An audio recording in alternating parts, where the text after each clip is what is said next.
Hello. आवाज आ रही है? Yes sir.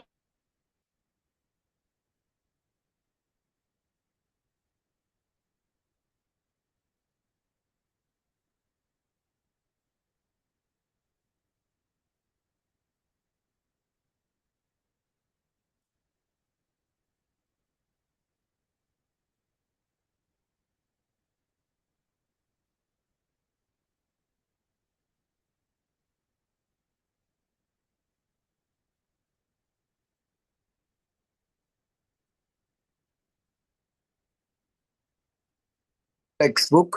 मैं यहाँ से टेक्स्ट बुक से ही पढ़ाया था ना मैंने।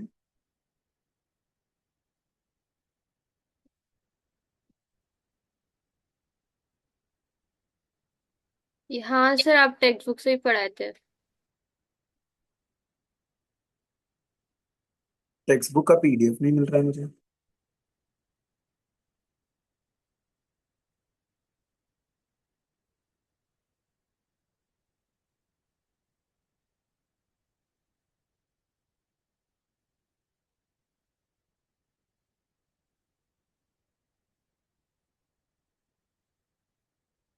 एक सेकंड लग रहा है, डाउनलोड करना पड़ेगा।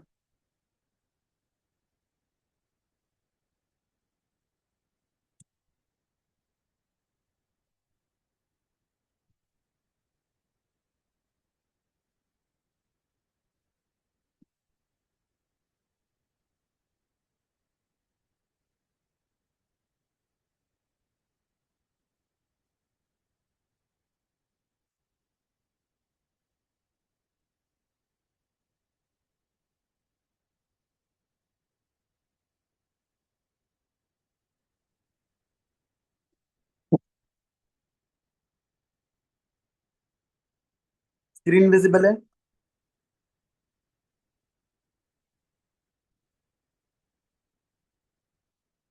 हेलो। हाँ सर, अभी चालू नहीं, स्क्रीन नहीं दिख रही है। दिख रही है? नहीं दिख रही है।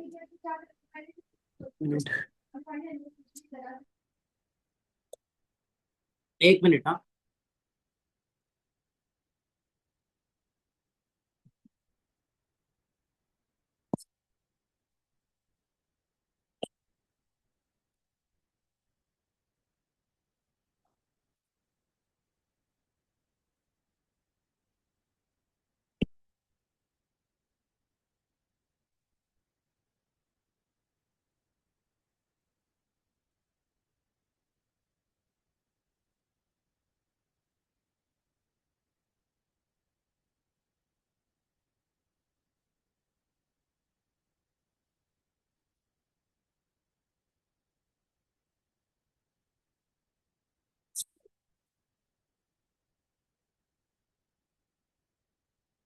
अभी दिखा? हाँ सर। ठीक है। आज का टॉपिक है reproduction in lower and higher animals. तो इसका अपने एनसीईआरटी में इस चैप्टर का नाम है ह्यूमन रिप्रोडक्शन, राइट? बट इसमें थोड़ा सा एक्स्ट्रा पार्ट है बोर्ड्स पॉइंट ऑफ व्यू से। एक्चुअली अपने एनसीईआरटी में जो दे रखा है ह्यूमन रिप्रोडक्शन चैप्टर, उसमें सिर्फ ह्यूमन रिप्रोडक्शन के बारे में डिस्कस करते हैं। जो ये टॉपिक कवर करता है हायर एनिमल्स का रिप्रोडक्शन। तो बेसिकली लोअर एनिमल्स का रिप्रोडक्शन एनसीईआरटी में है नहीं, डिलीट कर दिया नीट से। तो हमें वो चीज पढ़ना पड़ेगा थोड़ा सा, इतना पार्ट। फिर बाद में हमने ह्यूमन रिप्रोडक्शन तो पूरा पढ़ ही रखा है। तो इसमें मैं मेन मेन मार्किंग्स आप लोग को बता दूंगा, वो सब पढ़ना रहेगा आपको। ठीक है? क्या क्वेश्चन आंसर बनेगा, that we will discuss in this chapter. Start करें? ठीक है। Yes sir. तो the name of the chapter is what? Reproduction in lower and higher animals, right? इसके अंदर सबसे पहले ना रिप्रोडक्शन का डेफिनेशन है, वो याद करें आप। इतना पार्ट याद करें कि reproduction is defined as the biological process of formation of new life from pre existing similar life. तो it is the process of formation of new life from pre existing similar life. It thus became a vital process which enables the species to survive over a long period. Even though the individuals or organisms live naturally for a limited period of time, their lifespan. In this chapter, we will learn about the various methods of reproduction in animals. Animals के अंदर अलग अलग type के reproduction पढ़ेंगे। सबसे पहले हम देखेंगे कि जो एनिमल्स ए सेक्सुअल रिप्रोडक्शन करते हैं वो कौन से टाइप का ए सेक्सुअल रिप्रोडक्शन करता है। तो बेसिकली ए सेक्सुअल रिप्रोडक्शन में वी विल डिस्कस कि it is a common method among lower organisms. Lower organisms asexual reproduction ही ज्यादा शो करता है। तो इसमें सबसे पहली चीज आप याद रखना, क्लोन्स क्या होते हैं। क्लोन्स, ये एक डेफिनेशन याद कर लेना। मार्किंग सब लोग अपने टेक्स्ट बुक में लेंगे। द प्रोजेनी और daughter cells are genetically identical to the single parent.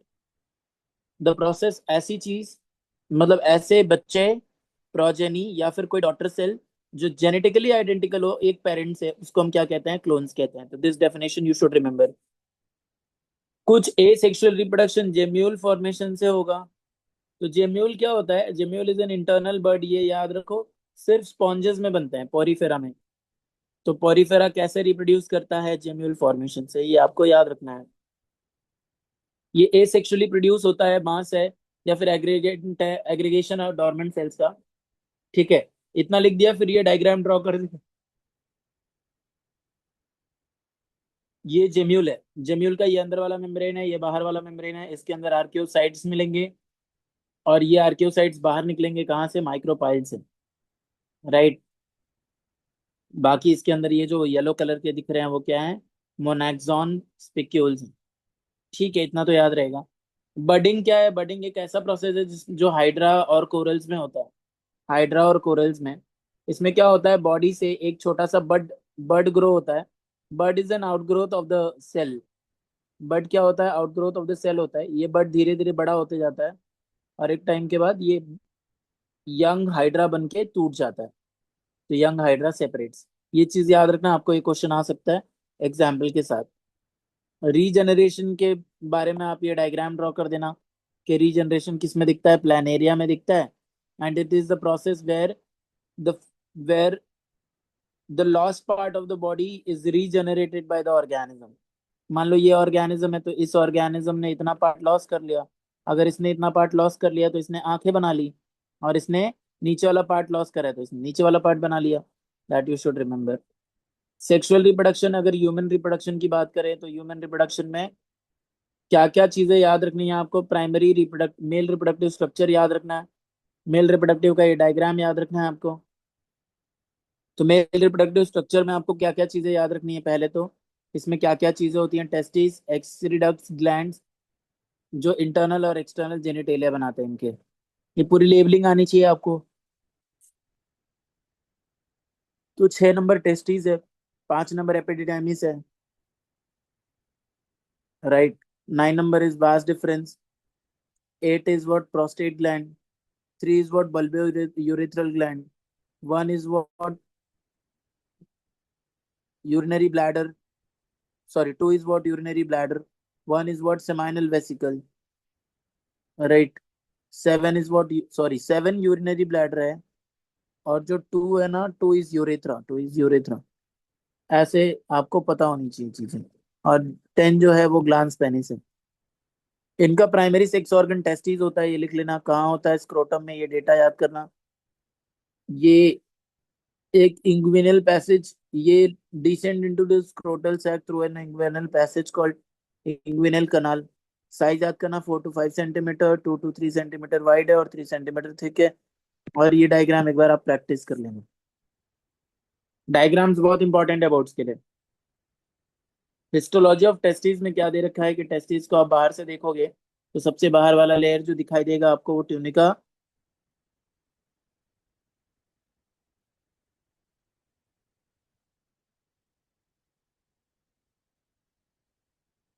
सबसे बाहर वाला लेयर जो होगा वो ट्यूनिका वजाइनलिस होता है। फिर ट्यूनिका अल्बुजिनिया होता है। फिर ट्यूनिका वास्कुलोसा होता है सबसे अंदर वाला। तो ट्यूनिका,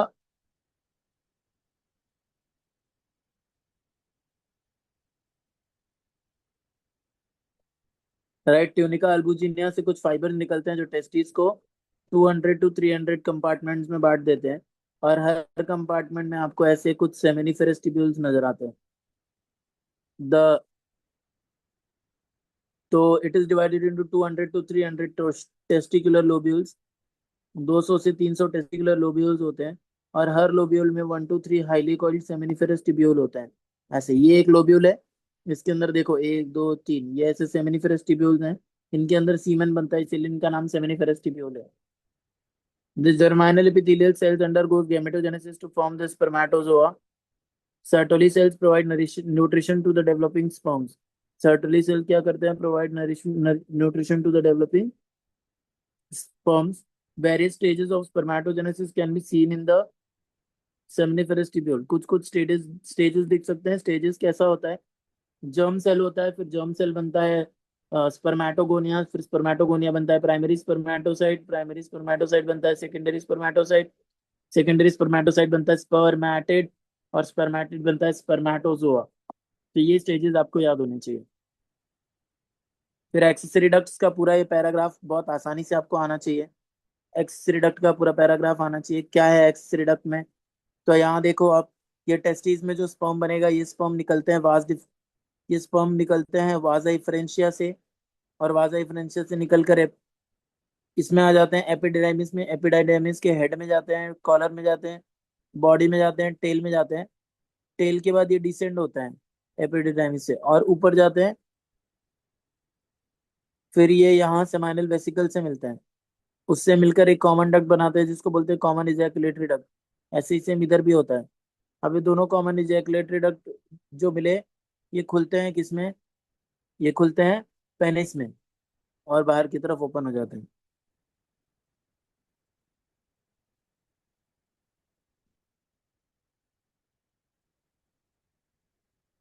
इसके बाद ये तो एक्सेसरी डक्ट्स रहा पूरा।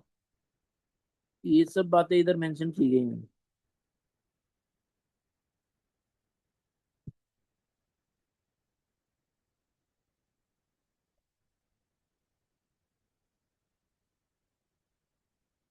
ठीक है, अभी हम डिस्कस करेंगे ग्लैंड्स। तो ग्लैंड्स कौन कौन से हैं? सेमाइनल वेसिकल है, प्रोस्टेट ग्लैंड है, और कॉपर्स ग्लैंड और बल्बो यूरेथ्रल ग्लैंड है। तो सेमाइनल वेसिकल जो है वो क्या सिक्रेट करता है? Seminal fluid.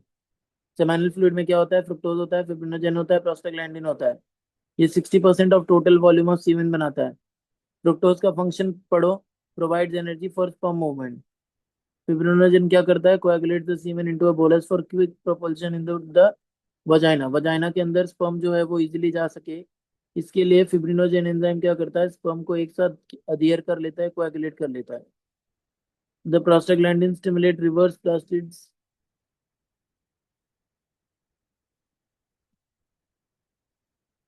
प्रोस्टाग्लैंडिन क्या स्टिमुलेट कर सकता है? Reverse peristalsis in vagina and uterus, adding faster movement of sperm towards the egg in the female body. Prostate gland जो होता है वो लार्ज होता है, सिंगल ग्लैंड है, 20 से 25 लोब्स 30 लोब्स का बना है, and is located underneath the urinary bladder. ये यूरिनरी ब्लैडर के नीचे होता है। It surrounds the urethra and releases a milky white discharge lightly acidic prostatic fluid into the urethra. तो ये एसिडिक होता है। इसका सिर्फ 30 वॉल्यूम ऑफ सीमेन बनता है। प्रोस्टेट ग्लैंड का सिर्फ 30% कंपोनेंट ही सीमेन बनता है। उसमें क्या क्या चीजें होती हैं? सिट्रिक एसिड होता है, एसिड फॉस्फेटेज एंजाइम होता है, और कुछ एंजाइम और हो सकते हैं। एसिड फॉस्फेटेज जो है वो स्पर्म को प्रोटेक्ट करता है एसिडिक एनवायरनमेंट से। Cowper's gland pea size small gland है, पेयर ग्लैंड है, यूरेथ्रा के आजू बाजू रहता है। और ये अल्कलाइन सिक्रीशन सिक्रीट करता है, अल्कलाइन विस्कस और mucus like fluid which acts as lubricant. Copulation के वक्त जो लुब्रिकेंट की तरह काम करता है। राइट, 2 मिनट का ब्रेक लेंगे।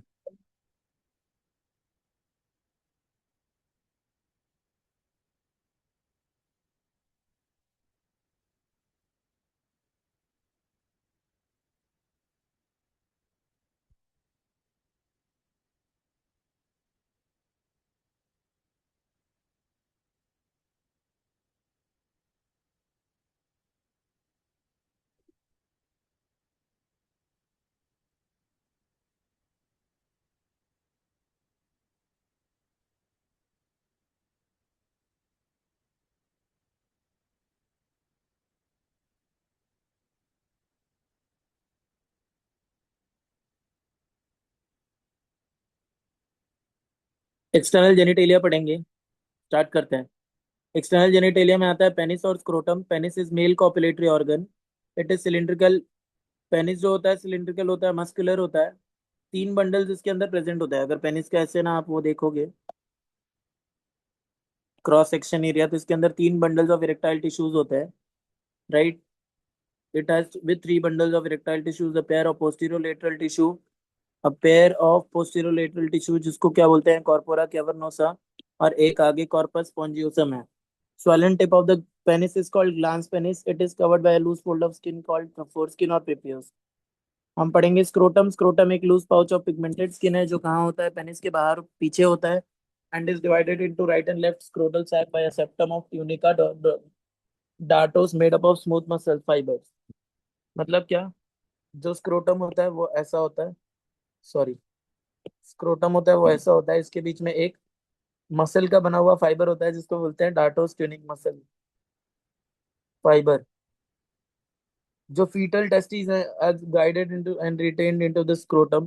फीटल टेस्टिस स्क्रोटम में आता है, किसकी मदद से आता है, बाय शॉर्ट फाइब्रोमस्कुलर बैंड, छोटे से फाइब्रोमस्कुलर बैंड की वजह से, जिसका क्या नाम है, gubernaculum. The testis remain suspended in scrotum by super,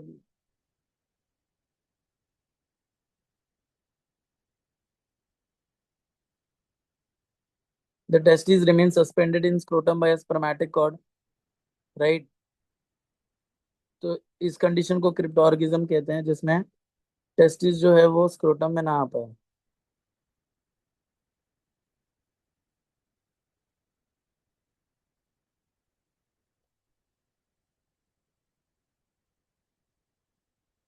The failure of testes to descend down into scrotum is called cryptorchidism.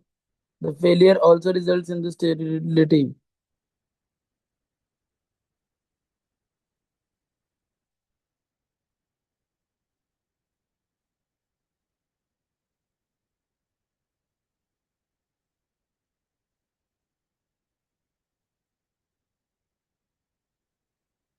The failure also result in sterility, मतलब बच्चे नहीं कर सकते। The cremaster and dartos muscle of scrotum helps in drawing testes close or away from the body. Dartos tuning muscle ये है जो testis को close और अवे फ्रॉम द बॉडी लेके जाता है। जैसे कि क्लोज कब ले जाने की जरूरत है, जब बाहर बहुत ज्यादा ठंडी है, क्योंकि बाहर बहुत ज्यादा ठंडी है, राइट।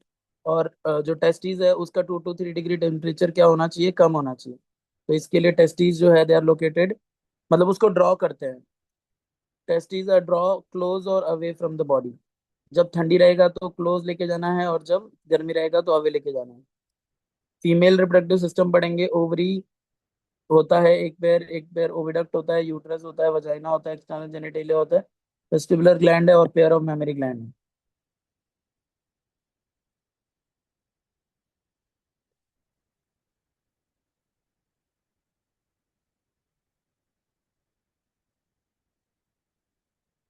ओवरी के बारे में यहाँ से बहुत सारा डेटा उठाना है कि लेंथ कितना है, ब्रेथ कितना है, 1 सेंटीमीटर थिक है। फिर इसका एग और ओवम प्रोडक्शन है, मतलब इसका फंक्शन इज व्हाट, एग और ovum production. Each ovary is held in position, यहाँ से इंपॉर्टेंट है। हर ovary is held in position by ligaments like, each ovary is held in position by ligaments by attaching it to the uterus and the abdominal wall. The largest of this is the broad ligament. इसमें से सबसे बड़ा ligament जो है वो broad ligament है, formed by a fold of peritoneum, right? ठीक है।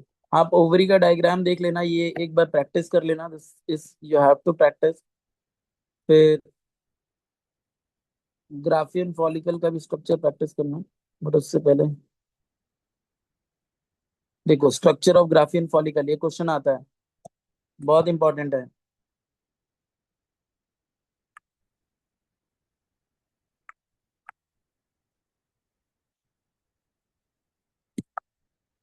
थोड़ा देर पेंसिल चार्ज में लगाना, 5 मिनट बाद स्टार्ट करेंगे।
तो आपको ये स्ट्रक्चर आना चाहिए ग्राफियन फॉलिकल का।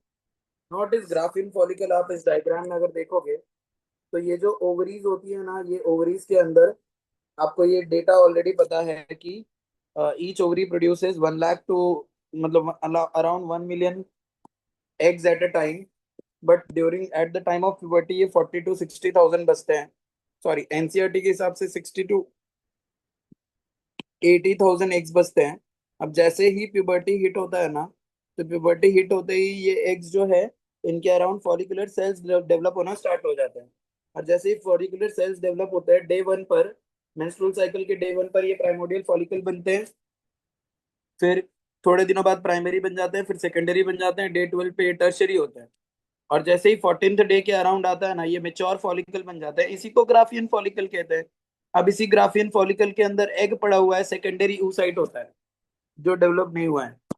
एग जो है वो ग्राफियन फॉलिकल के अंदर होता है, तो उसका स्ट्रक्चर हमें आना चाहिए। You should know the structure of Graafian follicle. तो ग्राफियन फॉलिकल में ये एग होता है। इस एग के जस्ट अराउंड एक लेयर बनता है, स्मूथ लेयर, जिसको बोलते हैं जोना पेलुसिडा का लेयर। ये oocyte है। इस oocyte के अराउंड एक जोना पेलुसिडा का लेयर बनता है। और इस जोना पेलुसिडा के लेयर के अराउंड कुछ ग्रैन्युलर सेल्स होते हैं, जिनको जोना ग्लैंड, जिनको corona radi sorry granulosa cells कहते हैं। अराउंड द सेकेंडरी oocyte के अराउंड कुछ सेल्स बनते हैं, जिनको हम क्या कहते हैं, इन सेल्स को हम कहते हैं granulosa cells. Now the granulosa cells around the nucleus,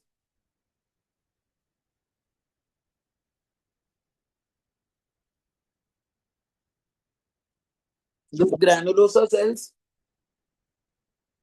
around the secondary oocyte is known as what. देखो, ये पूरा ये जो है, ये जो है ये पूरा, ये ग्रैनुलोसा सेल है। ये ग्रैनुलोसा सेल जो सेकेंडरी oocyte के अराउंड है, उसको कोरोना रेडिएटा के सेल्स कहते हैं। राइट, कोरोना रेडिएटा के सेल्स। और इसके अंदर एक फ्लूइड भरा हुआ कैविटी होता है, जिसको एंट्रम कहते हैं। तो आपको अगर ये स्ट्रक्चर बनाने आया है तो आपको आना चाहिए कि सबसे बाहर वाला लेयर जो है वो थीका एक्सटर्ना है, फिर अंदर वाला लेयर जो है वो थीका इंटरना है, फिर उसके बाद ग्रैनुलोसा सेल्स हैं। ये ग्रैनुलोसा सेल के लेयर जो सेकेंडरी oocyte के अराउंड है, उसको कोरोना रेडिएटर कहते हैं। और अंदर सेकेंडरी oocyte पड़ा हुआ है। ये पूरा आपको डायग्राम आना चाहिए, दिस इज वेरी इंपॉर्टेंट।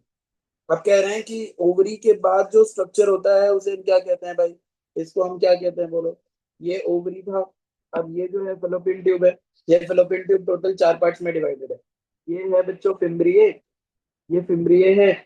ये पहले तो ब्रॉड लिगामेंट है, जो यूटेराइन लिगामेंट है, जो ओवरी को यूटेरस से कनेक्ट कर रहा है। उसके बाद ये फिम्ब्रिए है। फिर ये जो है इसको बोलते हैं इनफंडिबुलम। राइट। फिर एम्प्यूला होता है, फिर स्टमस होता है। ऐसे 4 पार्ट होते हैं। तो देखो क्या क्या है, ध्यान से सुनो यहाँ पे। तो 4 पार्ट्स कौन कौन से हैं? पहले तो इनफंडिबुलम है। यूटर मतलब ओविडक्ट आया ना, तो बोलने का कि ये पेयर ऑफ मस्कुलर डक्ट्स हैं जो हॉरिजॉन्टली लाई करते हैं, 10 से 12 सेंटीमीटर के होंगे। राइट। और इसके 3 पार्ट्स होते हैं, इनफंडिबुलम, एम्प्यूला, इस्थमस। इनफंडिबुलम का के अंदर ही फिम्ब्रिय होता है। फिम्ब्रिय क्या करता है? ओवा को कलेक्ट करता है फ्रॉम द ओवरी। उसके बाद आता है एम्प्यूला। एम्प्यूला जो है मिडिल लॉन्ग और straight part of the oviduct है। Fertilisation of ovum takes place in this region. इस रीजन में फर्टिलाइजेशन ऑफ ओवम होता है। और उसके बाद आता है इस्थमस और cornea. The distal narrow part of the duct opening into the uterus is known as isthmus और कॉर्नुआ। फिर आता है यूटेरस। जो यूटेरस है, वो यूटेरस के 3 पार्ट्स हैं। देखो, इसको बोलते हैं फंडस। ये जो सोलन पोर्शन है इसको बोलते हैं फंडस। इसको बोलते हैं बॉडी, और इसको बोलते हैं सर्विक्स। तो फंडस, बॉडी और cervix are the 3 parts of the uterus. Uterus जो होता है वो 7.5 लॉन्ग है, 5 सेंटीमीटर ब्रॉड है, और 2.5 सेंटीमीटर थिक है। The uterus can be divided, ये तो बता दिया मैंने आपको। अब सर्विक्स जो होता है ना, सॉरी, आप अगर यूटेरस को डिटेल में देखोगे ना, तो यूटेरस के जो अंदर है, यूटेरस के अंदर 3 लेयर्स होते हैं टोटल। ऐसे बाहर एक लेयर होता है, फिर एक और लेयर होता है, फिर एक और, फिर एक और, ऐसे 3 लेयर्स होते हैं। पूरा यूटेरस जो है ऐसे 3 लेयर का बना है। तो सबसे बाहर वाला लेयर जो होता है उसे एपिमेट्रियम कहते, सॉरी, सबसे बाहर वाले को पेरीमेट्रियम कहते हैं, पेरीमेट्रियम। फिर उसके बाद जो होता है उसको हम मायोमेट्रियम कहते हैं। मायोमेट्रियम जो है वो मसल का बना होता है। और यही मायोमेट्रियम जो है डिलीवरी के वक्त induces what, induces contraction, labour pain induce करता है। और सबसे अंदर वाले लेयर को क्या कहते हैं, एंडोमेट्रियम। ये जो एंडोमेट्रियम है इसमें ही ग्लैंड्स और टिश्यूज प्रेजेंट होते हैं, जो ग्लैंड्स और टिश्यूज फूड बनाते हैं। तो ये सब चीजें आपके इस टेक्स्ट बुक में ही लिखी हुई हैं, आपको ये याद करना है। बाकी आपको एक चीज पता होनी चाहिए कि मेंस्ट्रुअल साइकिल पूरा आना चाहिए। मेंस्ट्रुअल साइकिल इतना लिखना नहीं है बच्चों, आपको बोर्ड एग्जाम में 3 से 4 नंबर का सवाल आएगा। अगर 4 मार्क का क्वेश्चन आता है तो आप कैसे आंसर लिखोगे मैं डायरेक्टली वही बताऊंगा, क्योंकि हम बोर्ड का प्रिपरेशन कर रहे हैं, पूरा टेक्स्ट बुक रटने की जरूरत नहीं है। तो मेंस्ट्रुअल साइकिल जो है उसका डेफिनेशन लिख देना। It is the characteristic feature of primates. By menstrual cycle is the characteristic feature of primates. इसके अंदर साइक्लिक चेंजेस होते हैं, cyclical changes occurring in the ovary and the female reproductive tract. Female reproductive tract का मतलब uterus. तो female reproductive tract का मतलब होता है यूटेरस। तो यूटेरस में क्या चेंज हो रहा है और ओवरी में क्या चेंज हो रहा है, यही हमें ध्यान देना होता है। The cycles are repeated with periodicity of approximately 28 days। The middle of each cycle is characterised by the release of an egg. मतलब हर साइकिल के 14वें दिन पे एक एग रिलीज होता है, ये तो आपको पता ही है। बात करें मेंस्ट्रुअल साइकिल की, तो मेंस्ट्रुअल साइकिल जो है वो सॉरी, मतलब मेंस्ट्रुअल साइकिल जो है वो 4 फेजेस में डिवाइडेड है। Menstrual phase, follicular phase, menstrual phase को ब्लीडिंग फेज भी बोलते हैं, फॉलिकुलर फेज को प्रोलिफरेटिव फेज भी बोलते हैं। फिर उसके बाद सिक्रेटरी फेज आता है जिसको लूटियल फेज भी बोलते हैं। और लास्ट में आ जाता है, अच्छा तीसरा है ओव्यूलेटरी फेज। तो टोटल 4 फेजेस होते हैं। आपको ना अगर मेंस्ट्रुअल साइकिल क्वेश्चन आया तो आप क्या क्या लिखना, कि menstrual cycle is the characteristic feature of primates including humans, ये लिख देना। फिर इसके अंदर साइक्लिकल चेंजेस होते हैं ओवरी और फीमेल रिप्रोडक्टिव ट्रैक में, ये लिख देना। ये साइकिल्स रिपीट होते हैं 28 days पर, ये लिख देना। The middle of each cycle is characterised by the release of an egg, ये लिख देना।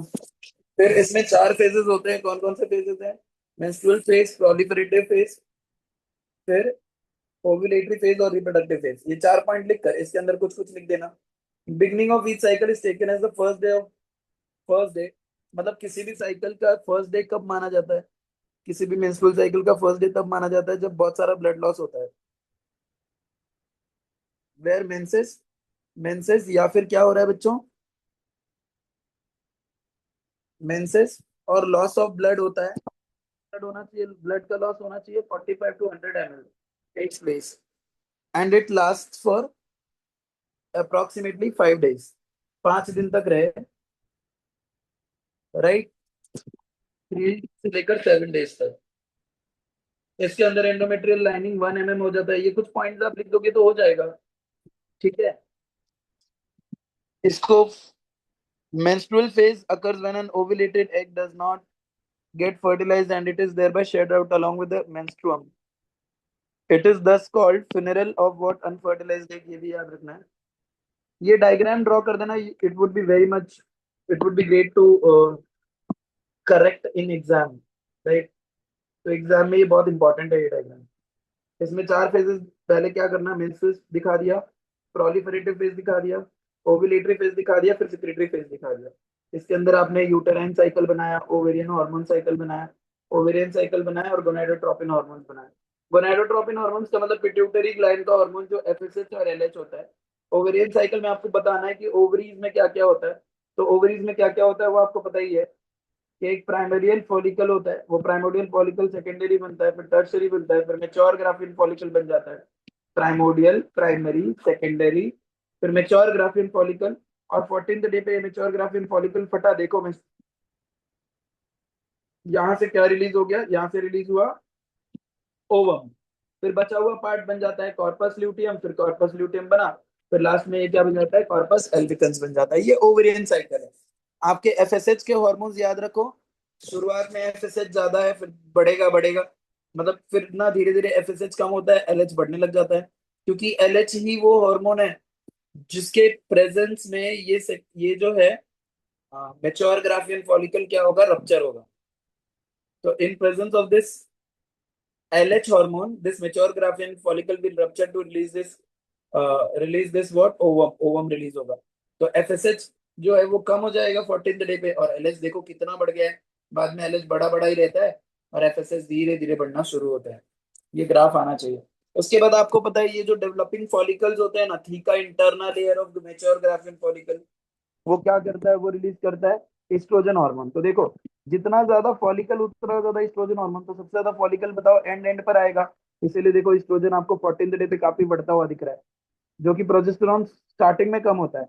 अब जैसे ही ओव्यूलेशन हो जाएगा, सारे फॉलिकल्स फट गए, जैसे ही फॉलिकल्स फटेंगे तो एफएसएच, सॉरी, फॉलिकल्स फटने से जो एस्ट्रोजन का अमाउंट है वो एस्ट्रोजन कम हो जाएगा। और क्योंकि एफएसएच फट गया, सॉरी, फॉलिकल्स फट गए, मेच्योर ग्राफिन फॉलिकल, तो बचा हुआ फॉलिकल क्या बन गया, कॉर्पस ल्यूटियम। और कॉर्पस ल्यूटियम क्या सिक्रीट करता है, प्रोजेस्टेरॉन।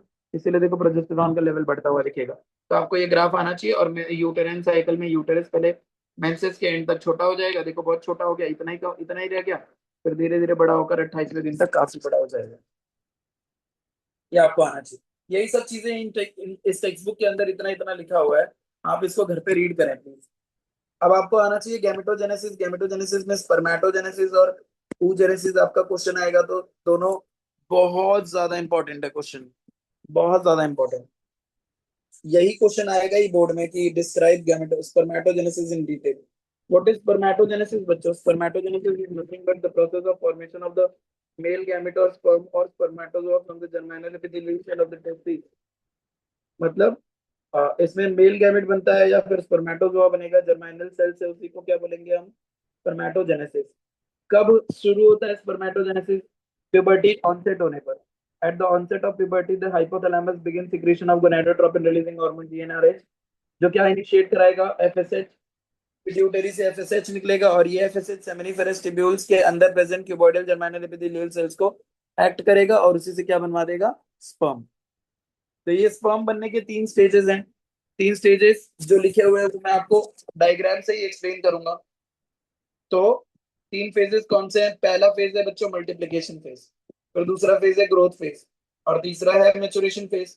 तो आपको ऐसे ही लिखना है पहले डेफिनेट। अगर क्वेश्चन आ गया स्पर्मेटोजेनेसिस डिस्क्राइब करो इन डिटेल, तो आपको ऐसे लिखना है, पहले डेफिनेशन लिख देना है कि process of formation of what secondary, sorry, process of formation of spermatids from germinal epithelial cell is known as what बच्चों? Process of formation of spermatozoa or sperm from germinal epithelial cell of testes is called spermatogenesis. ये लिख लिया। It occurs under the influence of gonadotropin releasing hormone from the hypothalamus, which acts on the pituitary, releases FSH, and this FSH act on cuboidal germinal epithelial cells, and sperm is formed. ये इतना लिख दिया। फिर लिखना कि it occurs in 3 phases, multiplication phase लिखना, growth phase लिखना और मेचुरेशन फेज लिखना। इनको एक्सप्लेन कैसे करोगे? तो जो जर्माइनल एपिथेलियल, सॉरी, हाँ, जो क्यूबॉइडल जर्माइनल एपिथेलियल सेल्स है, डिप्लॉयड है, वो मल्टीपल माइटोसिस करते हैं। It do multiple mitosis. देखो पहला माइटोसिस हुआ, दूसरा माइटोसिस हुआ, and forms large number of spermatogonia. तो जर्माइनल एपिथेलियल सेल्स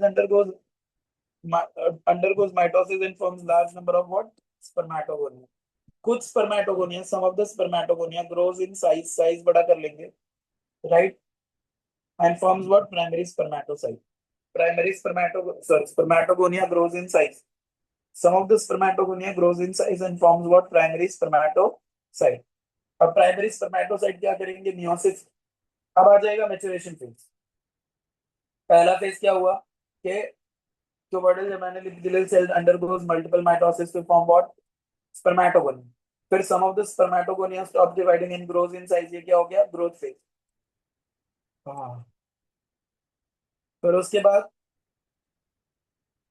ये जो प्राइमरी स्पर्मेटोसाइट है, ये प्राइमरी स्पर्मेटोसाइट का मियोसिस 1 होगा जो मेच्योरेशन फेज में होगा, जिसकी वजह से क्या बनेंगे, सेकेंडरी स्पर्मेटोसाइट।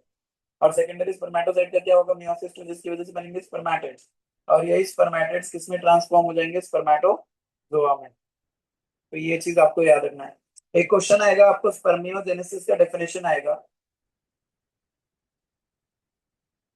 तो ये डेफिनेशन आप लिख लेना कि the process where the spermatids, याद रखो जो स्पर्मेटिड्स बने हैं due to spermatogenesis, it is non motile और नॉन फंक्शनल होता है। तो उसको फंक्शनल बनाने के लिए स्पर्मेटोजोआ बनाना पड़ता है। तो the process of conversion of non motile non functional spermatid into functional spermatozoa is known as what बच्चों, स्पर्मियोजेनेसिस, ये बहुत इंपॉर्टेंट है। और ये स्पर्मियोजेनेसिस की वजह से स्पर्मेटिड का लेंथ बढ़ जाता है। ठीक है। अब हम क्या पढ़ेंगे, स्ट्रक्चर ऑफ स्पर्म, बहुत इंपॉर्टेंट है, 2 मार्क का या 3 मार्क का भी आ सकता है। तो स्पर्म जो है वो मेल गैमेट है। स्पर्म मोटाइल है भाई, क्योंकि उसके पास टेल है। ये माइक्रोस्कोपिक इलोंगेटेड सेल है। It is divisible into 3 parts. कौन कौन से पार्ट्स में डिवाइडेड है? हेड है, फिर मिडिल पीस है, और टेल है। हेड और मिडिल पीस को कौन जोड़ रहा है? नेक जोड़ रहा है। आप ये याद रखो।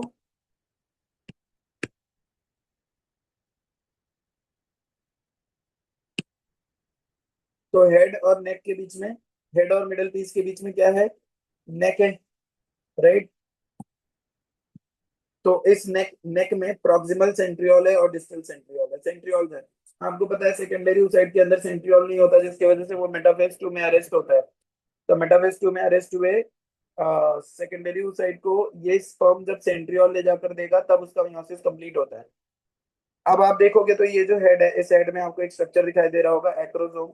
जो एक्रोसोम कंसिस्ट करता है hydrolytic enzyme, and this hydrolytic enzyme present in the acrosome are like hyaluronidase enzyme, zona lysine, zona coroner penetrating enzyme, ऐसे कुछ एंजाइम्स होते हैं एक्रोसोम के अंदर, जो क्या करेंगे, help this sperm to move into the ovum, ovum के अंदर जा सके। फिर उसके बाद आ जाएगा हैप्लॉइड न्यूक्लियस। ये हैप्लॉइड न्यूक्लियस मेल में कैरी करेगा।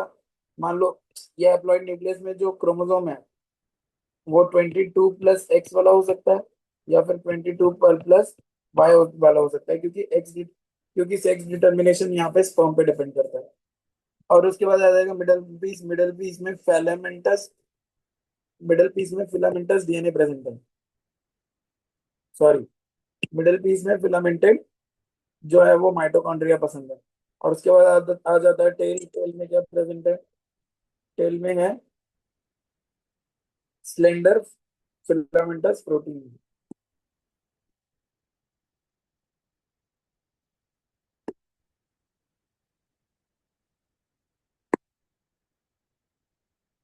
तो देखो एक्रोसोम रिएक्शन वगैरह। अब हमें क्या पढ़ना है? स्ट्रक्चर ऑफ सेकेंडरी साइट, ये भी क्वेश्चन आएगा 2 मार्क के लिए, 3 मार्क के लिए। 5 मिनट का ब्रेक लेते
तो स्ट्रक्चर ऑफ सेकेंडरी oocyte आपको देखना है।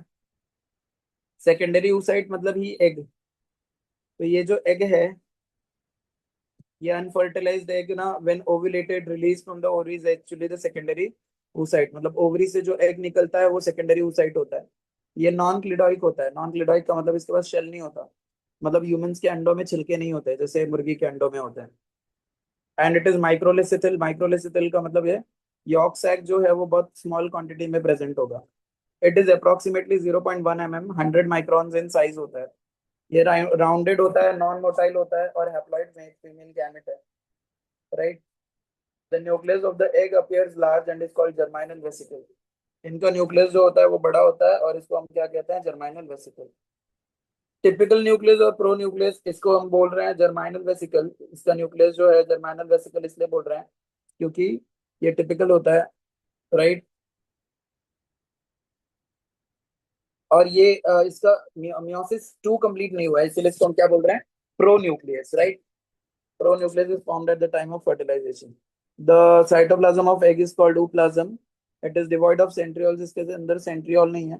And the egg is surrounded by various coverings.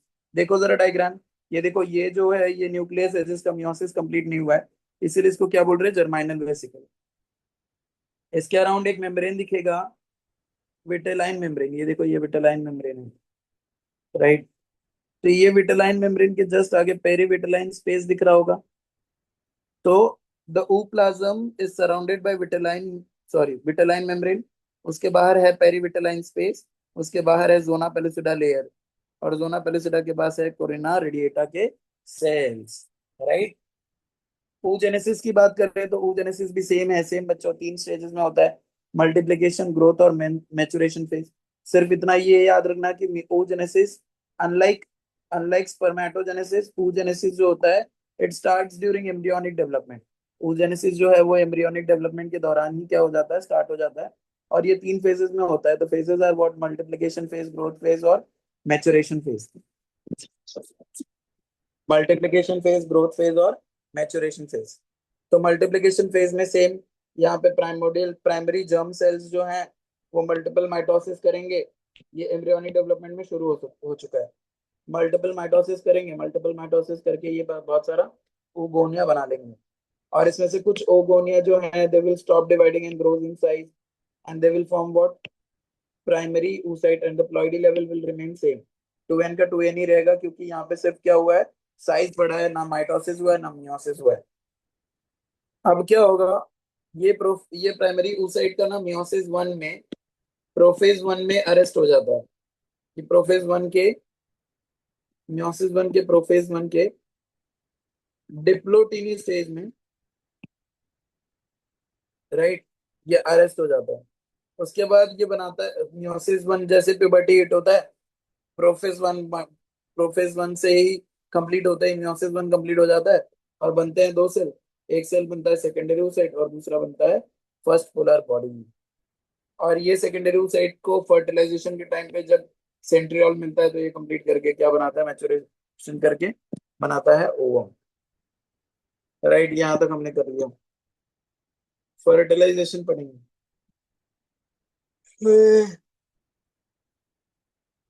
हे भगवान।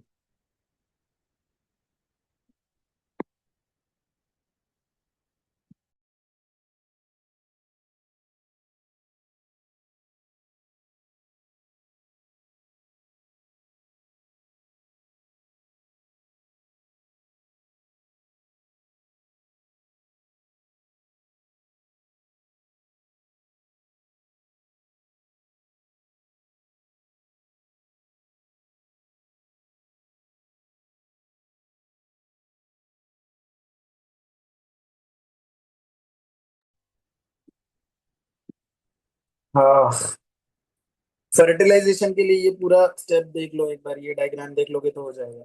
जो लिखा है वही इसमें है, ठीक है। सबसे पहले क्या होगा,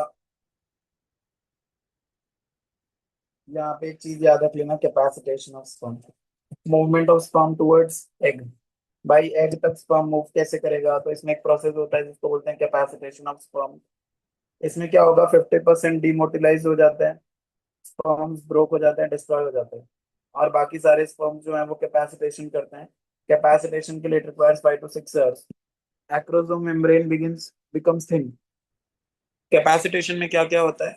एक्रोसोम का जो मेम्ब्रेन है वो थिन हो रहा है, उसके अंदर कैल्शियम, स्पर्म के अंदर कैल्शियम एंटर हो रहा है, and their tails begins to show rapid whiplash movement. और इनका टेल क्या करने लग जाता है? रैपिड विप्लैश मूवमेंट करने लग जाता है। As a result of capacitation sperms becomes extra active.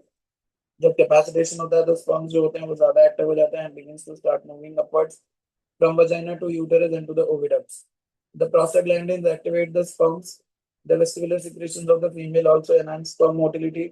Sperm movement कितनी तेजी से होता है? 1.5 to 3 millimeters per minute ये रीच करता है। Sperm reach up to the infilla as a result of their own swimming and partially by contraction of the uterus and fallopian tube. Sperm कैसे ऊपर पहुंचता है? तो due to contraction of what? Ampulla and right, ठीक है। After capacitation, the sperm may reach ampulla within 5 minutes. एक बार sperm का capacitation complete हुआ तो स्पर्म जो है वो 5 मिनट में पहुंच जाएगा एम्पुला में, साइट ऑफ फर्टिलाइजेशन में। Entry of sperm into the egg, 200 से 400 मिलियन स्पर्म में कुछ ही एम्पुला तक पहुंच पाते हैं, और बहुत सारे क्या हो जाते हैं, सिंगल जो है वही फर्टिलाइज करता है। A sperm after reaching the egg comes to lie against it. Acrosome release करेगा लाइसिन, हाइलुरोनिडेज एंजाइम और corona penetrating enzyme. They separate and dissolve the cells of coronary data. So the sperm head passes through the zona pellucida of the egg. The zona pellucida has fertilizing receptor proteins ZP3 and ZP2. Zona pellucida 3 and zona pellucida 2.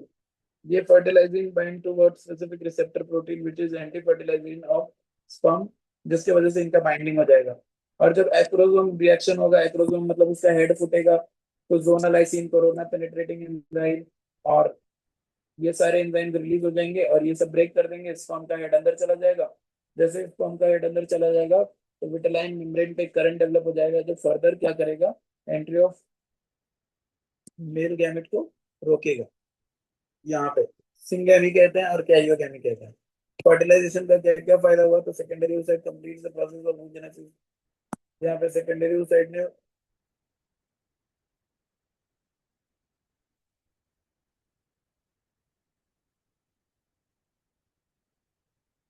secondary oocyte completes the process of oogenesis and is transformed to a into a mature ovum. The diploid chromosome number is restored in the zygote by the process of syngamy. The ovum lacks the centriole necessary for further division. They received from the are received from the sperm during fertilization. Fertilization involves fusion of male and female gametes from the two parents. It results in variations which are significant to what evolution. ये सब पढ़े आप, important है। Right, secondary oocyte जो है वो process अपना meiosis complete कर पाता है फर्टिलाइजेशन की वजह से। डिप्लॉयड क्रोमोसोम नंबर रिस्टोर हो पाता है। जो ओवम के पास सेंट्रियोल नहीं था उसको स्पर्म सेंट्रियोल प्रोवाइड कर देता है और oogenesis कंप्लीट करवा देता है। ये सब चीजें आपको पता होनी चाहिए। अब हम पढ़ेंगे एम्ब्रियोनिक डेवलपमेंट। पहले थोड़ा देर ब्रेक लेंगे, 2 मिनट का।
यहाँ से मैं बता देता हूँ कौन कौन सी चीजें करनी है आपको। एम्ब्रियोनिक डेवलपमेंट का मतलब होता है जाइगोट का एम्ब्रियो बनना। जाइगोट किसकी वजह से बना था? सिंगैनी की वजह से, बोले तो फर्टिलाइजेशन की वजह से। तो एम्ब्रियोनिक डेवलपमेंट में सबसे पहला स्टेज आता है क्लीवेज। क्लीवेज का डेफिनेशन याद रखना कि जिसमें अर्ली माइटोटिक डिवीजन होता है जाइगोट पे, और हॉलो एंड मल्टीसेलुलर ब्लास्टुला बनता है, इस वजह से क्लीवेज कहते हैं। हॉलो एंड मल्टीसेलुलर ब्लास्टुला को क्या कहते हैं? ब्लास्टुला। और उसके सेल्स को ब्लास्टोमियर्स कहते हैं। तो ये क्लीवेज कैसा होता है? तो होल जाइगोट डिवाइड होता है। क्लीवेज में भी प्लेन्स में भी व्हाट, लॉन्जिट्यूडनल, मेरिडोनियल और इक्वेटोरियल या फिर हॉरिजॉन्टल, ऐसे होगा। और रेडियल और इनडिटर्मिनेट होता है। हर ब्लास्टोमेयर का फेट डिटरमाइन नहीं करा जा सकता।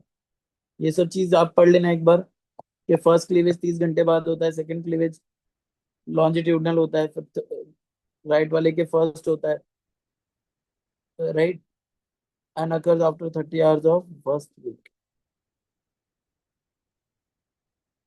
ये 16 to 13 सेल स्टेज बना लेगा। This stage is called what?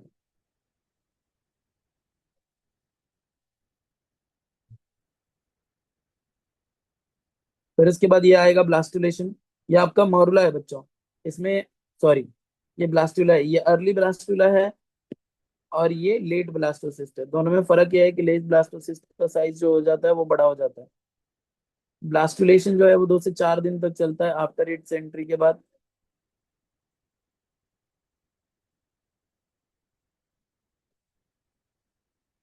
तो cells from the trophoblast begin to absorb the glycogen rich. देखो क्या लिखा है, ये जो है पहले अर्ली अर्ली प्रोटोब्लास्ट बहुत छोटा होता है।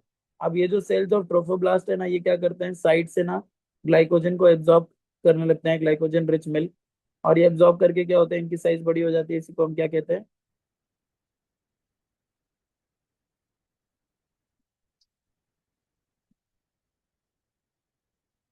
इसी को लेट ब्लास्टोसिस्ट कहते हैं। तो आपको डायग्राम में पूछा जा सकता है कि लेट ब्लास्टोसिस्ट का डायग्राम बनाओ, तो क्या बोलोगे? ये ट्रोफोब्लास्ट सेल्स बाहर बना दिया, और इनके अंदर लाल लाल गुच्छे लगा दिए। तो ये स्ट्रक्चर क्या हो जाएगा? Late blastocyst.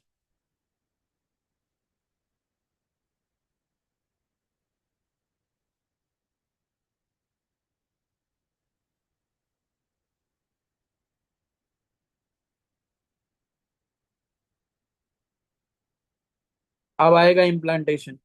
तो इम्प्लांटेशन का भी डेटा आपको याद रखना है। ये जो ओवम है, ये सॉरी, ये जो फर्टिलाइज्ड जाइगोट है, ये फर्टिलाइज्ड जाइगोट क्या करता है? 3 लेयर्स बनाता है, ectoderm, mesoderm, sorry endoderm, ectoderm, mesoderm. ये तीनों लेयर्स को जर्म लेयर्स बोलना बोलते हैं, और इसी को बोलते हैं गैस्ट्रुलेशन। तो गैस्ट्रुलेशन 3 स्टेप्स में होता है। डिफरेंशिएशन मॉर्फोजेनेटिक मूवमेंट के फॉर्म में होता है। 2 स्टेप में होता है, डिफरेंशिएशन ऑफ ब्लास्टोमियर्स और मॉर्फोजेनेटिक मूवमेंट्स की वजह से। आप इतना लिख लेना, गैस्ट्रुलेशन अगर क्वेश्चन आया तो आप लिख देना, it is the process of formation of gastrula from the blastocyst. It is the process of formation of what? Gastrula from the blastocyst. In the gastrula stage, there is slowing the rate of cleavage or divisions. But इनके अंदर 2 important events होते हैं। पहला है differentiation of ब्लास्टोमेयर्स, दूसरा है morphogenetic movement. अब ये जो ट्रोफोब्लास्ट सेल्स हैं, ये ट्रोफोब्लास्ट सेल्स डिवाइड करके 2 लेयर बनाते हैं। कुछ ऐसे विलाई लाइक स्ट्रक्चर बना रहे हैं, और अंदर स्मूथ स्ट्रक्चर बना रहे हैं।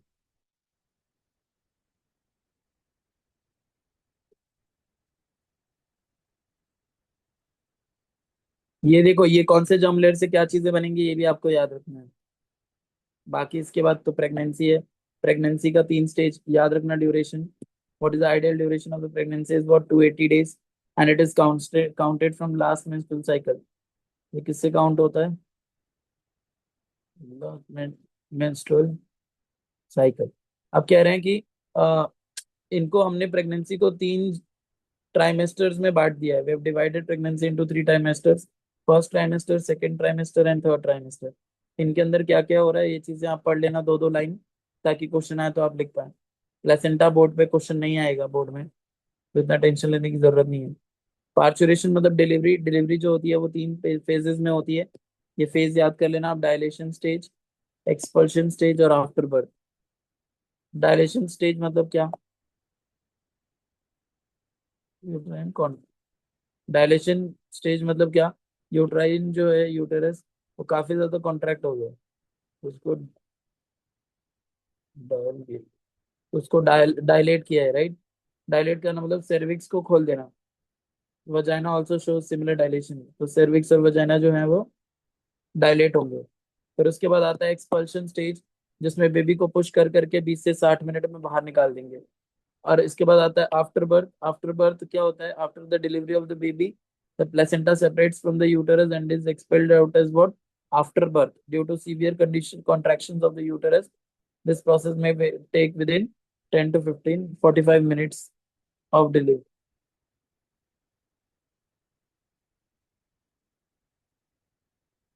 फिर है लैक्टेशन। तो लैक्टेशन में क्या है भाई, कि the mother when feeds their child for the first time produces a yellow coloured milk called as colostrum. This colostrum is rich in IgA antibody and it is shown by what? हाँ, mammary glands. Reproductive health में आपको क्या क्या याद रखना है, birth control के methods याद रखने, नेचुरल मेथड, कोइटस मेथड।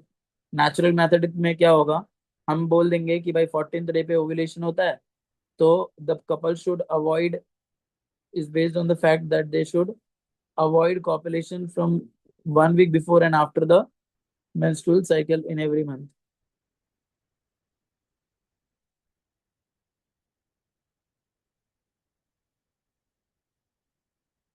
फिर है coitus interruptus, जिसमें क्या होगा, हम बोल रहे हैं कि suppose a partner they are having coitus interruptus में क्या होगा, कि अगर coitus कर रहे हैं तो एक पार्टनर होता है मेल पार्टनर ना, उस मेल पार्टनर को रियलाइज हो जाता है कि इजैकुलेशन होने वाला है, तो वो रियलाइज करते ही क्या कर,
सॉरी वो वाईफाई बंद हो गया था बच्चों। आवाज आ रही है। Yes. Hello Krishna ma'am, host करो, स्क्रीन शेयर नहीं हो रहा।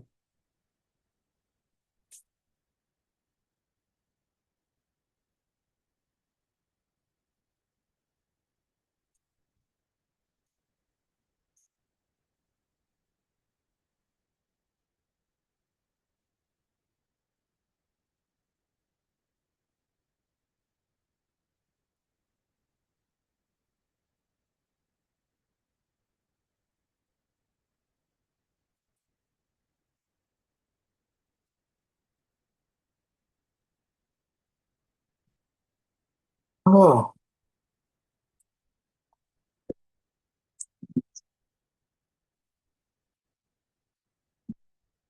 फिर है lactational amenorrhea. What do you mean by lactational amenorrhea? It is a concept where we learn that just after giving birth to a baby, when a mirth is, when a mother is lactating her child, तो वो lactation period में she do not have the menstrual cycle. So in that case, they can avoid having they'll avoid getting pregnant in that phase. So this is the method. Chemical means में क्या आएगा, स्पर्मिसाइड्स आएगा, तो कह रहे हैं कि इसमें फोम्स आते हैं, टैबलेट्स आते हैं, जेलीज आते हैं, right, which is used by the female partner just before the sexual intercourse. Mechanical means में this are the methods which should remember. इसमें आईयूडी सबसे इंपॉर्टेंट आप याद करें. आईयूडीज के क्या क्या टाइप हैं, तो क्लिनिकल डिवाइस है. IUDs are clinical device. These are plastic or metal objects, and the female cannot insert this device on their own. A doctor or trained nurse places the IUDs into the uterus. So these devices could be of three type. इसमें copper releasing IUDs हो सकते हैं, lips loop हो सकते हैं, और hormone releasing IUDs हो सकते हैं. तो द आईयूडीज के types are what, Lippes loop. The types of IUDs are what, Lippes loop, copper releasing IUDs, and hormone releasing IUDs. Copper releasing IUDs examples are what, copper T, copper 7, multilode 375, and hormone releasing IUDs are what? These are LNG20 and progestasert. Lippes loop के बारे में आपको explain करना होता है. तो Lippes loop is a plastic double S shape loop. It attracts the macrophages stimulating them to accumulate in the uterine cavity. मतलब क्या, जैसे ही यूटेरस में लिप्स लूप प्लेस किया, तो लिप्स लूप क्या करेगा, आजू बाजू से मैक्रोफेजेस को अट्रैक्ट करेगा. और ये मैक्रोफेजेस जैसे स्पर्म्स को देखेंगे तो उनको क्या कर देंगे, उनका फैगोसाइटोसिस कर देंगे. This is the method you should remember. फिर हार्मोन रिलीजिंग आईयूडी में क्या होता है, वो यूटेरस को अनसुटेबल बना देंगे for implantation.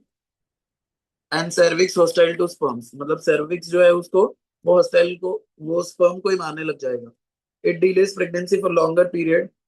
The spontaneous expulsion, occasional hemorrhage, and chances of infection are the drawbacks of what, IUDs. इसमें क्या होता है, अपने आप आईयूडीज बाहर आ जाना, या फिर हेमरेज हो जाना, या फिर इन्फेक्शन के भी चांसेस होते ही हैं. पिल्स आते हैं. Pills are derivatives of what, pills are nothing but they are medicine. They are derivatives of progesterone और oestrogen, and they inhibit ovulation. अगर एक बार खा लिया तो ये ओव्यूलेशन नहीं होने देते. The government sponsored pill is what, it is a Haley, and it is non-steroidal anti, it is non-steroidal drug, right? Other contraceptives are what, the birth. Other contraceptive is what, implant. Implant जो है, एक tiny rod होता है जिसका size matchstick के बराबर होता है, and it is implanted under the skin of the upper arm. और इसमें प्रोजेस्टेरॉन और एस्ट्रोजन होता है. Their mode of action is similar to that of pills, and they prevent pregnancy for 3 to 4 years. ये परमानेंट मेथड में surgical methods हैं. Surgical method, इसको vasectomy बोलते हैं पहले वाले को, ए वाले को, और बी वाले को ट्यूबेक्टॉमी बोलते हैं. एक्टॉमी मतलब होता है to removal, to surgical removal of anything. तो यहाँ पे देखो, वास्ट डिफरेंस को कट करके टाई कर दिया है. तो आप ना वेजेक्टॉमी आएगा तो डिफाइन कैसे करोगे, vasectomy is a surgical procedure where the vas deferens is cut and tied, right? So thereby blocking the passage of sperm through the vas deferens, right? और ट्यूबेक्टॉमी में क्या होगा, the fallopian tube is cut and tied. ये diagrams draw कर देना. ये question बहुत ज्यादा इंपॉर्टेंट है, ये बोर्ड में आएगा ही आएगा. एमटीपी के बारे में आएगा. एमटीपी जो है, उसके लिए पहले एमनियोसेंटेसिस पता होना चाहिए. तो amniocentesis means what, screening the amniotic fluid. Amniocentesis means amniocentesis means screening the amniotic fluid to check for any disease or any abnormalities, chromosomal abnormalities check करने के लिए. तो इसमें पहले क्या करते हैं ना, कि अंडर द अल्ट्रासाउंड गाइडेंस, पहला स्टेप क्या है, अल्ट्रासाउंड यूज करेंगे ताकि फीटस का पोजीशन पता कर सके. जैसे ही फीटस का पोजीशन पता चल जाएगा, सेकंड स्टेप ये है, निडल इंसर्ट करेंगे through the abdominal and uterine walls, और फिर एमनियोटिक फ्लूइड को क्या कर लेंगे, निकाल लेंगे बाहर. और एमनियोटिक फ्लूइड निकालने के बाद सेंट्रीफ्यूग करेंगे ताकि फीटल सेल्स जो है वो नीचे जमा हो जाए. और इन्हीं सेल्स की कैरियोटाइपिंग कर देंगे तो हमें क्रोमोसोम्स में जो भी प्रॉब्लम है, क्या प्रॉब्लम्स हो सकते हैं बताओ? मिस कैरेज होने वाला है या फिर नहीं? निडल इंजरी, अच्छा सॉरी, कह रहे हैं ये कैरियोटाइपिंग कर लेंगे तो हमें डिजीजेस पता चल जाएंगे, बट एमनियोसेंटेसिस के साथ साथ कुछ कुछ रिस्क भी होता है। रिस्क ये है कि भाई इंजेक्शन इधर उधर लग गया तो मिस कैरेज हो सकता है, निडल इंजरी टू फीटस हो सकता है, एमनियोटिक फ्लूइड लीक हो सकता है, या फिर इन्फेक्शन हो सकता है। ठीक है, ये है MTP. MTP is what? Voluntary termination of pregnancy. देखो डेफिनेशन है, व्हाट इज एमटीपी? तो एन इंटेंशनल और voluntary termination of pregnancy, an intentional or voluntary termination of pregnancy before full term is known as what बच्चों? It is known as MTP, medical termination of pregnancy or induced abortion। Sexually transmitted disease में दो paragraph पढ़ लेना, syphilis और gonorrhoea के बारे में यहाँ क्वेश्चन आ सकता है, इतना ज्यादा इंपॉर्टेंट नहीं है बट आ सकता है। कॉजेटिव एजेंट सिफिलिस का कॉजेटिव एजेंट है ट्रिपोनिमा पैलिडम। ये एनसीईआरटी में नहीं है, न्यूट्रल इंपॉर्टेंट नहीं है बट बोर्ड्स में बहुत पूछा जा सकता है। तो साइफिलिस का जो पॉजिटिव एजेंट है वो है ट्रिपोनिमा पैलिडम, बैक्टीरिया होता है, और गोनोरिया का जो है वो है निजेरिया गोनोरिया। इंक्यूबेशन पीरियड का मतलब होता है कि बीमारी होने के बाद सिम्टम दिखेंगे कब। तो सिफिलिस के सिम्टम 3 से 4 वीक में दिख सकते हैं, और गोनोरिया के सिम्टम्स मेल में 2 से 14 दिन में दिख सकते हैं, और फीमेल में 7 to 21 डेज में दिख सकते हैं। सिफिलिस में इन्फेक्शन साइट क्या होता है? Infection site in syphilis is what? Mucous membrane in genital, rectal और ओरल रीजन। मतलब जेनाइटल्स में होगा म्यूकस मेम्ब्रेन में, या फिर रेक्टल और ओरल रीजन में होगा। इसमें mucous membrane of urinogenital tract rectum में होगा, और थ्रोट में भी इन्फेक्शन होता है, आई में भी होता है। सिफिलिस के सिम्टम क्या है? कैंकर हो सकता है, कैंकर इनके फोड़ों को कहते हैं। तो canker is formed on external genitalia, skin rashes दिखेंगे, हल्की सी फीवर हो सकती है, जॉइंट्स में दर्द होगा, इन्फ्लेमेशन आ जाएगा, बाल गिरेंगे, पैरालिसिस होगा, डिजेनरेटिव चेंजेस हार्ट और ब्रेन में होने लगेंगे। मेल गोनोरिया में क्या होगा? मेल में partial blockage of urethra, urethra का ब्लॉकेज हो जाएगा, रिप्रोडक्टिव डक्ट्स डक्ट्स का ब्लॉकेज हो जाएगा, पेनिस से पस आएगा, और बर्निंग सेंसेशन फील होगा ड्यूरिंग यूरिनेशन और arthritis. In female pelvic inflammation of urinary tract दिखेगा, स्टेरिलिटी दिखेगा, आर्थराइटिस दिखेगा। The children born to affected mother suffer from gonococcal ophthalmia, मतलब आंखें बाहर आएंगी, और गोनोकोकल वल्वो वजाइनाइटिस होगा, वजाइना में इन्फेक्शन होगा। तरीका क्या है भाई? एक्चुअली सेक्सुअली ट्रांसमिटेड डिजीज है तो सेक्स से फैलता है, तो इसीलिए सिखाना है, एजुकेशन बताना है, education about sex practices, sex hygiene, avoiding sex with unknown partners or multi partners, using condoms during coitus, ये सारी चीजें पता होनी चाहिए। The treatment for the syphilis is penicillin and the treatment for the antibiotic is cefixime। Infertility, last topic of the chapter। Infertility एक ऐसा condition है जिसमें the it is inability to conceive naturally after 1 year of regular unprotected intercourse। Right, infertility के बहुत सारे कारण हो सकते हैं, सिगरेट स्मोकिंग हो सकता है, पीसीओडी हो सकता है, हार्मोनल इम्बैलेंस हो सकता है, एंडोमेट्रियोसिस हो सकता है, कुछ भी हो सकता है। इसके तरीके हैं, कह रहे हैं पहले के जमाने में क्या होता था, इनफर्टिलिटी का एक ही तरीका होता था ठीक करने का, कि भाई उनको बच्चे गोद ले ले वो। लेकिन अब क्या हो गया, due to advancement in biology और मेडिकल साइंस, हमारे पास कुछ ऐसे तरीके हैं जिसमें हम क्या कर सकते हैं, आईवीएफ कर सकते हैं। आईवीएफ में क्या होगा? एग को बाहर निकाल लेंगे और स्पर्म को बाहर निकाल लेंगे, और fertilisation outside of the body कर लेंगे इन टेस्ट ट्यूब और glass plate to form a zygote under simulated condition. Zygote intrafallopian transfer क्या होता है? आपने जाइगोट बाहर बना लिया लैब में, अब क्या कर लिया वहां पे, फेलोपियन ट्यूब में ट्रांसफर कर दिया, तो ये हो जाता है। अगर ये कब करेंगे, जाइगोट इंट्राफेलोपियन ट्रांसफर कब करना है? It is an infertility treatment use when there is blockage in the fallopian tubes which prevents the fertilization of egg by the sperm। In this method, egg is removed from the woman's ovary। woman's ovary से egg निकालेंगे और उसको बाहर fertilise करेंगे, और IVF की मदद से अंदर ट्रांसप्लांट कर देंगे, मतलब इम्प्लांट कर देंगे। फिर गैमीट इंट्राफेलोपियन ट्रांसफर क्या होगा? मान लो फेलोपियन ट्यूब में ब्लॉकेज है, ऐसे, मेरा मार्कर ही नहीं चल रहा, मैं कैसे बताऊं।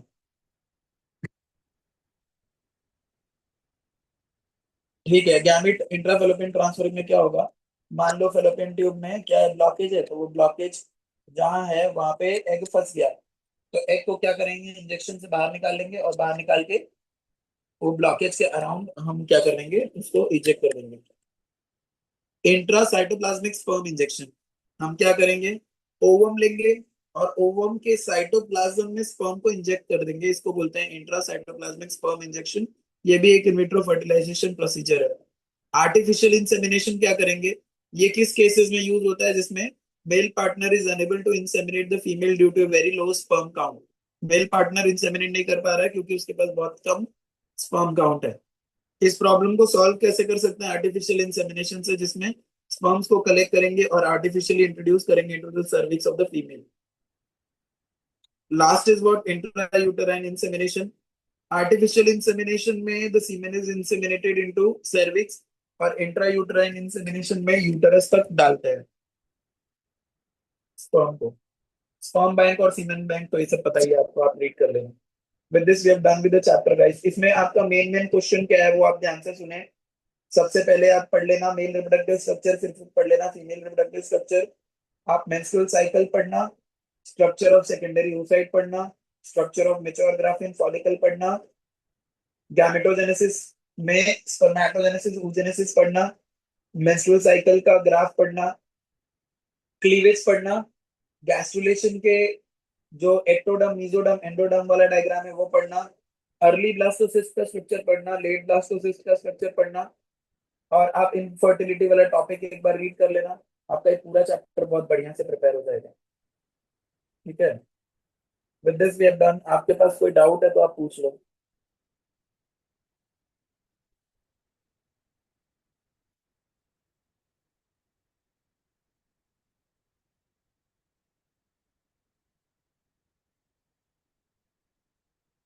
Please let me know if you have any doubt.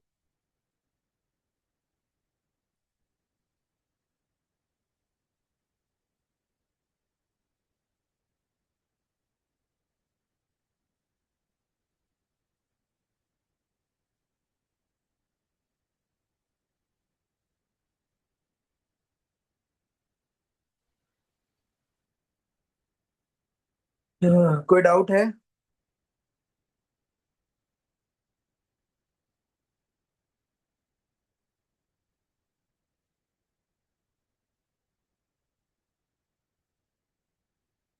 Please let me know if you have any doubt.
आप ये चैप्टर पूरा रिवाइज करें और टेस्ट अच्छे से दें।